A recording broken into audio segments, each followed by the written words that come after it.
School ছাত্রীর সাথে এমন একটি ঘটনা ঘটবে তাও আবার নিজের বাড়িতে, এই আপু কল্পনাও করতে পারেনি।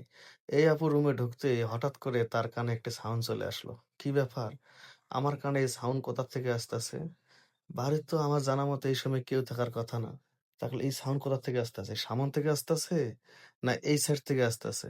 না, সাউন্ডটা মনে হয় এদিক থেকে আসতেছে। এখন ওনার ধারণা সম্ভবত এই রুমের ভিতরে কেউ আছে। দেখেন ভাই, মানে কল্পনা করতে পারবেন না যে এই আপুর সাথে কি একটা ঘটনা ঘটবে, তাও আবার এই খালি বাড়িতে। আপু পুরো রুম চেক দিচ্ছে, না এই রুমে তো পাইলাম না, তাহলে আওয়াজটা কোথা থেকে আসতেছে?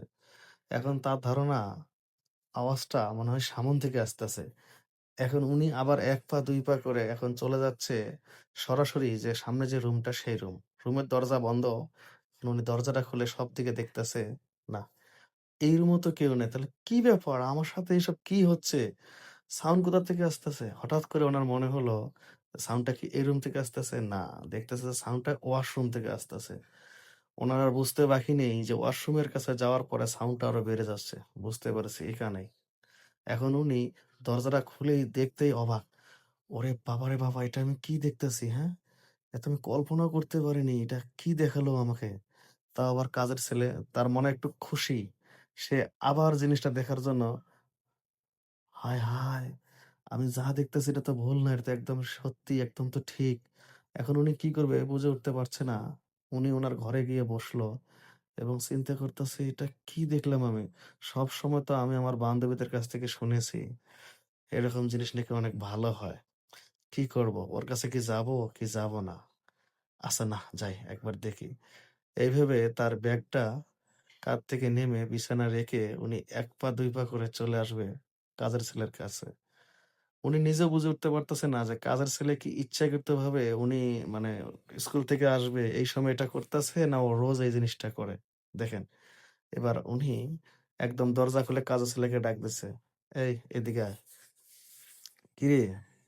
তুই তো অনেক বড় হয়ে গিয়েছিস রে। আমি ভাবতাম তুই বাড়ির কাজের লোক, কাজগুলো সবসময় ঠিকমতো করিস। কিন্তু এদিক দিয়ে যে বড় হয়েছিস সেটা আর আমি জানতাম না, হ্যাঁ? আমি এখন স্কুল থেকে আসবো, তুই এটা ভেবে তুই এই ধরনের কাজ করতেছিস না? যাতে আমি তোর শব্দ পাই, নাকি? আচ্ছা ঠিক আছে, কোনো সমস্যা নাই, আমি বুঝতে পারছি। আর তুই যে দেখতে অনেক স্মার্ট, কাজের লোক হইলে কি হবো? তোকে দেখে অনেকটা ভালো লাগে। বোঝা যায় না তুই কাজের লোক। শোন, বাড়ি যেহেতু ফাঁকা, কোনো সমস্যা নেই। তুই আর আমি আয়। তোর আর ওয়াশরুমে এই ধরনের কাজ চালাইতে হবে না। তুই আমার সাথে আমার বিছানায় আয়। তখন কাজের ছেলে বলতেছে, "ম্যাডাম আপনি কি বলতেছেন? আমি তো কিছুই বুঝতেছি না।" কয়, "আরে ম্যাডাম বলিস কেন? আমার নাম বল। বল সুমি আপু।" ওরা বলতেছে, "আচ্ছা ঠিক আছে সুমি আপু। আপনি কি বলতেছেন আমার একটু খুলে বলবেন?" কয়, "খুলে বলার কি আছে? আমি তো সবকিছু দেখেছি।" তখন কাজের ছেলে বুঝতে পারছে কি দেখেছে। তখন কাজের ছেলে বের করে বলতেছে, "আপু, এই যে জিনিসটা দেখেন, ফেস ওয়াশ।